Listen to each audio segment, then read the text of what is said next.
So x is equal to y, मैं ये आपको पढ़ा रहा हूँ, I don't know why. Mitochondria is the power house of the cell, और स्टाफ रूम में जाके रोऊंगा मैं after the bell. Sir one question sir. हाँ सर, अगर इन फ्यूचर कोई पेंडेमिक आ गया और उसके बाद इकोनॉमी की ऐसी तैसी हो गई, लॉकडाउन हो गया, तो ऐसे में सर मतलब जॉब्स का क्या करेंगे सर? बेटा कुछ नहीं होगा, आप लोगों को तो जॉब छोड़ो इंटर्नशिप मिलेगी अनपेड, और जिनके पास जॉब है उनकी सैलरी कट के आएगी, और उसके बाद जब चीज़ें सही होने लगेंगी उसके बाद भी सैलरी का सही से आना कोई अता पता नहीं होगा और फिर से एक नया स्ट्रेन आ जाएगा और इंटरव्यू तो होगा लेकिन जॉब नहीं लगेगी।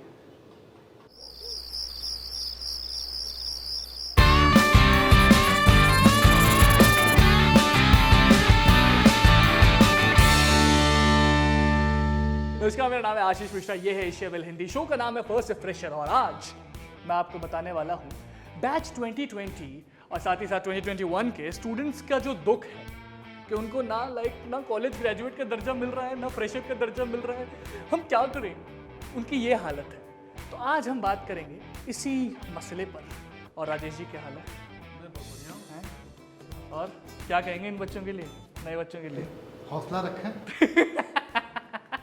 तो अच्छा हो जाएगा। बिल्कुल बिल्कुल बिल्कुल, मैं भी यही कहूँगा, हौसला रखें लेकिन साथ साथ थोड़ी बैकिंग भी रखें, ताकि मतलब हर किसी के पापा का तो नहीं होता ना सेटिंग। तो जो दोस्त हैं जिनके पापाओं की सेटिंग है उनसे सेटिंग बना के रखें, क्योंकि वैसे तो फिर जॉब नहीं मिलेगी ना। तो पहले होते हैं लकी, फिर होते हैं बहुत लकी, और फिर होते हैं मेरी तरह 2019 पास आउट्स, क्योंकि हमें फेयरवेल भी मिला और नौकरियाँ भी।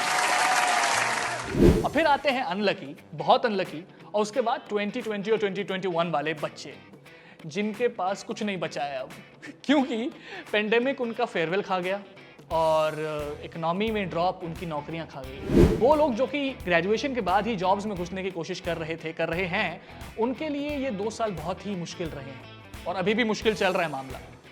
क्योंकि ग्रेजुएशन के बाद प्लेसमेंट, देखो हर कॉलेज में अच्छी हो या नहीं हो उतना कोई किस्मत वाली बात होती है ये कि कॉलेज में प्लेसमेंट है अच्छी तो हो गई, नहीं तो फिर जय माता दी। लेकिन वो लोग जो कि ग्रेजुएशन के बाद डिप्लोमा कोर्सेज करते हैं ऐसे इंस्टीट्यूशन से जहां गारंटीड प्लेसमेंट होती है, 100% placement and all that stuff, जिसके लिए वो लोग 10 महीने के काफ़ी अच्छी मोटी फीस भी लेते हैं क्योंकि प्लेसमेंट करवा रहे हैं। तो वैसे बच्चों के साथ बहुत बुरा हुआ, क्योंकि जेब से पैसे भी गए, और फिर जब प्लेसमेंट की बारी आई तो बड़ी बड़ी कंपनीज ने कहा कि हम अनपेड इंटर्नशिप देंगे बाबू, प्लेसमेंट नहीं।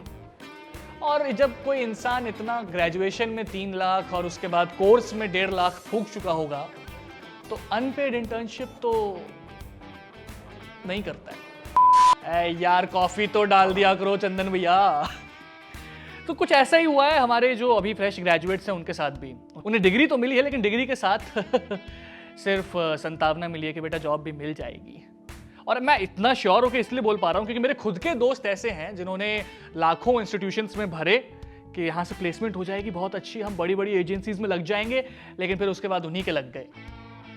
Well honestly at the end of it मैं यही चीज़ कहूँगा कि दोनों साइड को ब्लेम करना बिल्कुल बनता है। पहला इंडस्ट्री को ब्लेम करते हैं बिकॉज स्टूडेंट यूनियन जिंदाबाद।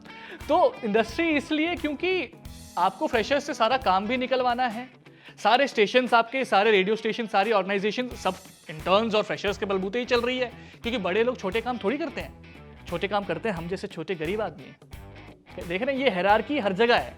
एक तो काम सारा उन्हीं से निकालना है और उसके बाद उन्हें हायर भी नहीं करना है, उन्हें सिर्फ ये कहना है कि इंटर्नशिप देंगे, वो भी अनपेड, लेना है तो लो नहीं तो तो ऐसे में अब स्टूडेंट क्या ही करेगा। और दूसरा मैं अपने साथियों को ये कहना चाहूँगा कि जस्ट बिकॉज आपने इतनी बड़ी जगह से पढ़ाई कर ली और साथ ही साथ ग्रेजुएशन के बाद डिप्लोमा भी आपने एक बहुत हाई फाई इंस्टीट्यूट से कर लिया, डजंट मीन आपको पहली जॉब 50,000 की मिल जाएगी। Oh no. क्योंकि कई दोस्त मेरे ऐसे हैं जो रुके हुए हैं कि ब्रो 15,000 के लिए थोड़ी ना की थी ब्रो इतनी, ब्रो 15,000 के लिए थोड़ी ना भरे थे 5 लाख। भाई तूने 5 लाख भरे थे एक्सपोजर और एक्सपीरियंस के लिए, because regular college is not just about studies, it's about जो आप ओवरऑल एक्सपीरियंस लेते हैं। वो तो लिया नहीं, वो तो टंकुश पे जाके हुक्का मारने में लगा दिया पूरा, है ना। अब आपको चाहिए 50,000 वाली जॉब, फिर तो ऑफिस वाले यही बोलेंगे ना अजी। खैर मैं आपसे यही कहूँगा कि अगर आप फ्रेशर है जिनकी जॉब की अभी भी लगी हुई है, और अगर कहीं, मैं बस एक ही चीज़ कहना चाहूँगा कि अगर कहीं से कोई अपॉर्चुनिटी आपके करियर फील्ड की मिल रही हो आपको, तो यार जाओ, क्योंकि कल को जब ये भी नहीं मिलेगी ना, फिर वो लाले पड़ जाएंगे और वही वाली बात होगी कि इंजीनियर्स का सब मजाक बनाते हैं, कि इंजीनियरिंग करके समोसे बेच रहा है। वेल, पैसे तो मिलते हैं, ऐसी बात नहीं है लेकिन भाई वो करो ना जिसमें मन हो। भले पैसे थोड़े कम मिल रहे हो शुरुआत में, लेकिन मिलेंगे तो एटलीस्ट। अनपेड से तो बेटर है। अनपेड कॉलेज तक सही लगती है, उसके बाद नहीं। मेरा नाम है आशीष मिश्रा, ये है एशिया वेल हिंदी। शो का नाम है फर्स्ट फ्रेशर और चंदन भैया आप तक कॉफी लेकर नहीं आए। तो आपको कुछ नहीं करना है, आपको हमें फेसबुक पे लाइक करना है, इंस्टाग्राम पे फॉलो करना है, यूट्यूब पे सब्सक्राइब करना है, ताकि फर्स्ट फ्रेशर, बैक बेंचर, क्या बोलती पब्लिक, मेरे बाप पहले आप, सच एंड एस और धप्पा जैसे तमाम एपिसोड्स, तमाम शोज आपको मिलते रहें।